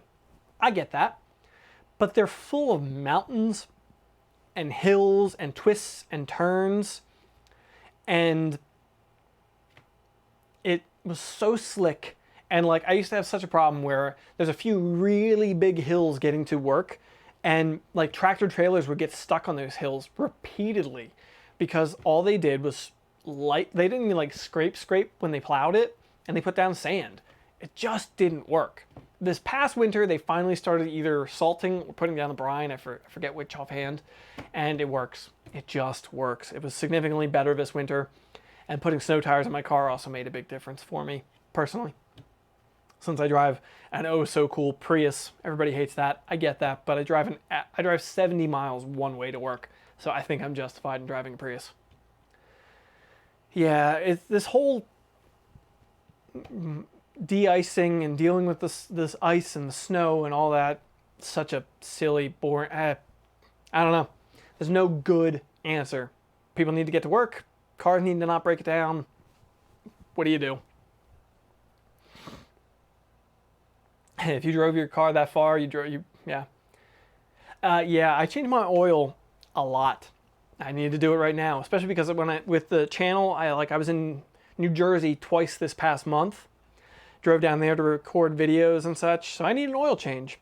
And I'm good on tires right now, but I go through tires. I put my car, oh, yours burns oil, joy. My car, I bought it just under 2 years ago, had 30,000 miles on it. I've put 80,000 miles on that car in just under 2 years.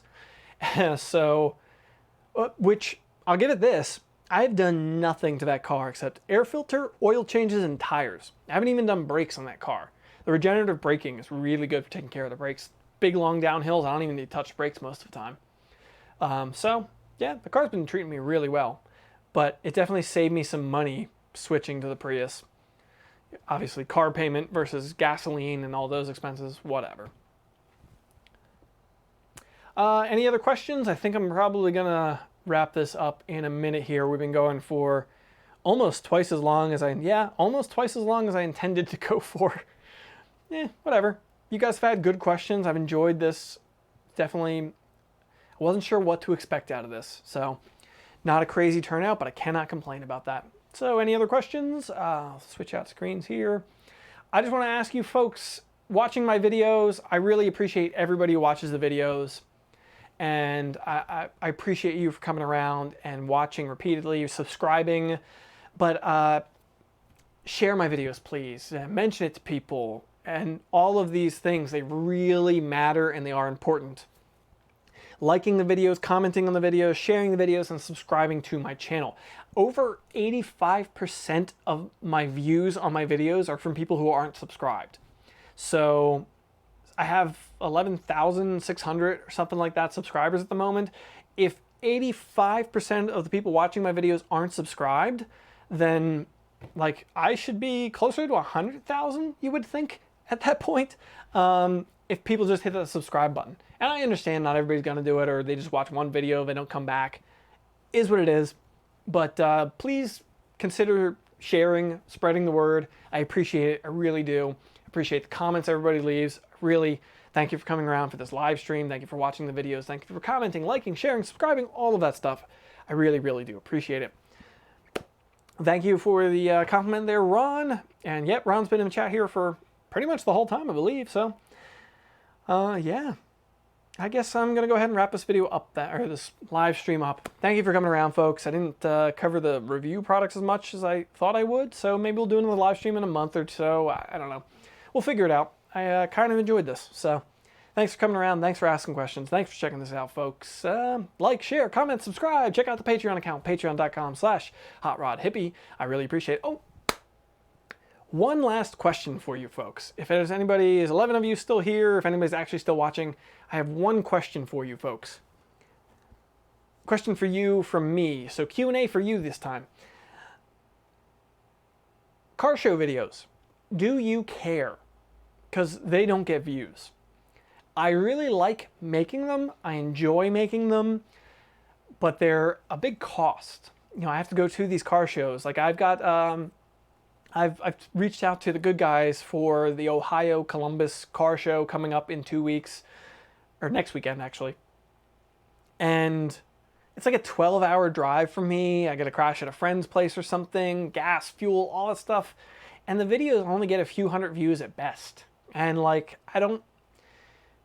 it's just YouTube. It's the way it is. But yeah, just a matter of whether or not does anybody care.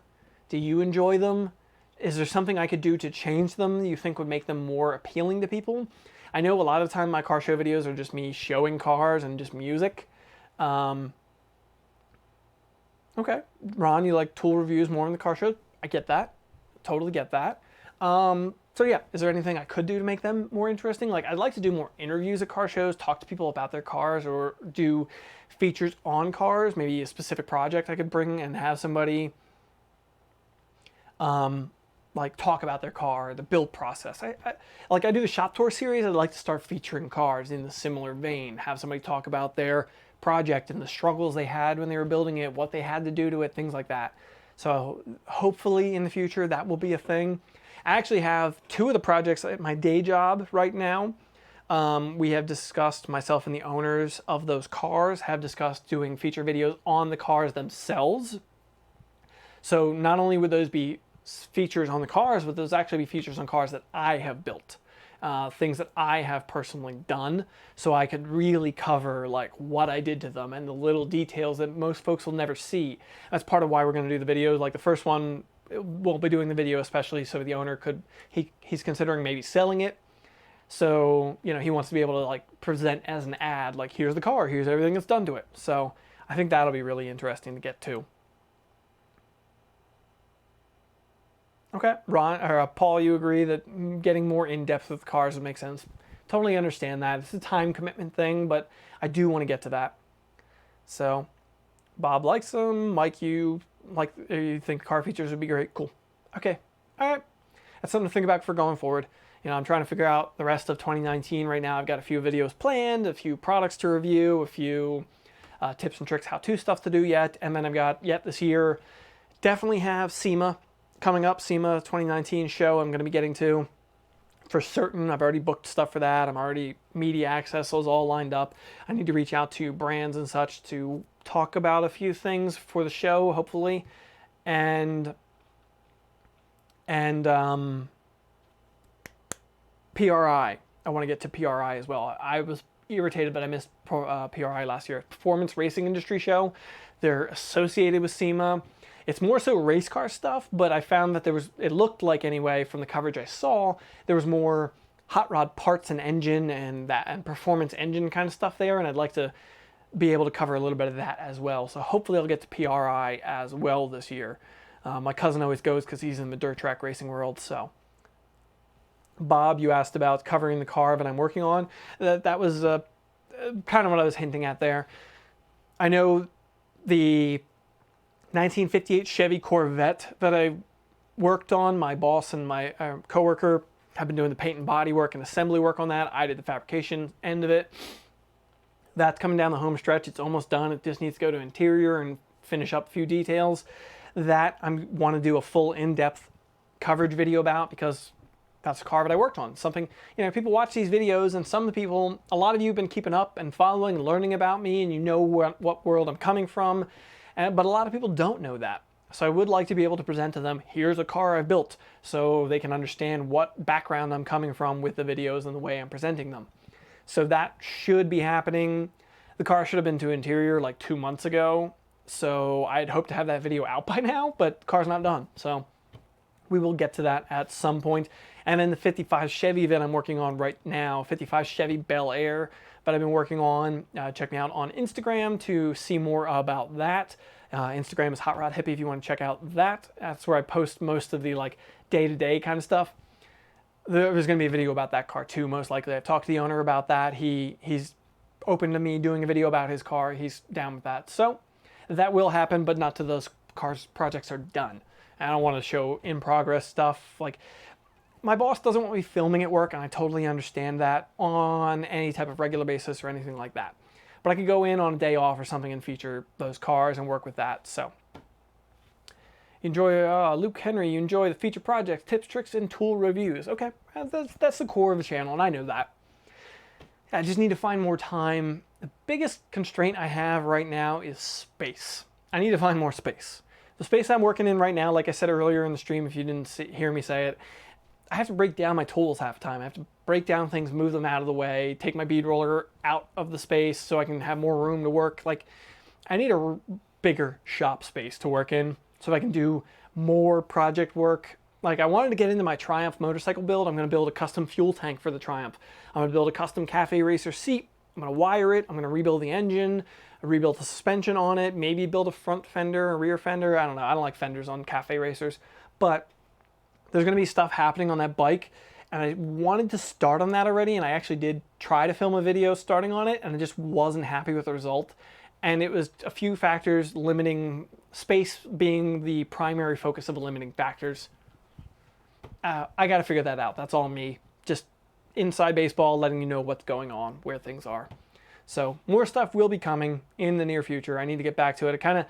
I honestly, legitimately, between my own mental health that I talked about, and also June was a really, really bad month for YouTube in general. Like, everybody I know of, all the channels that I watched, was saying that viewership was way down. My viewership was in the toilet. Like, my view counts were low, my watch time was low, everything. So I wasn't going to put up my best quality stuff that month, honestly, to be completely truthful about it. So, yep, Paul, June sucks for you too, yeah. So I think it's coming. I'm seeing a little bit of an uptick now in July, so I can get back to doing more stuff. I think July and August should be all right, and then fall and winter, obviously, when people are watching more. I get that. So, all right, folks, I think I'm going to wrap this video up. Thank you for coming around, checking out the live stream. I went on for like 2 hours now. Yeah, almost. So thank you for coming around. Thank you for watching it. Thank you for checking this out. Go ahead and like, comment, share, subscribe, all of that stuff. It really, really, really helps. It really matters. I'd love to see those numbers get pushed up. I want to try and get like, I'd love to be 20,000 by SEMA. I don't think it's going to happen by any means. That would be a real uptick in my growth as of right now. I'm almost 12,000 subscribers right now. So we can get to like 15 by SEMA. That would be double what I went to SEMA with last year, and SEMA was my best month and all of that. It was just, that SEMA was really good for me as far as viewership and all that, so I need to keep that trend going. So thanks for coming around, folks. Thanks for checking this out. Thanks for coming around, checking out the live stream. And I will probably do this again in the future, though I will probably do better about keeping it to like an hour, maybe, not 2 hours. Thank you to everybody who watched. Thank you for checking this out. There's also a few people, one quick note, a few people in the chat who have been here. Paul's Garage, Ron Covell, Wyatt on a Table, see if Trev's blog. Been a few folks in the chat contributing, good folks who are also teaching things, showing, you know, industry related things you might be interested in. So if you haven't already checked them out, please consider doing so. So I've learned from them and they contribute things, and I really appreciate everything. YouTube, in my opinion, my perspective, yes, it can be a toxic place in the comment section, but actual YouTubers, people creating content, are overall excellent people. There are some real trash people on here, but not in my sphere anyway. I've only had really good experiences with everybody, and I really appreciate how supportive and wonderful everybody is. Thanks for coming around, folks. Thanks for checking this out, and I will see you next time. See ya.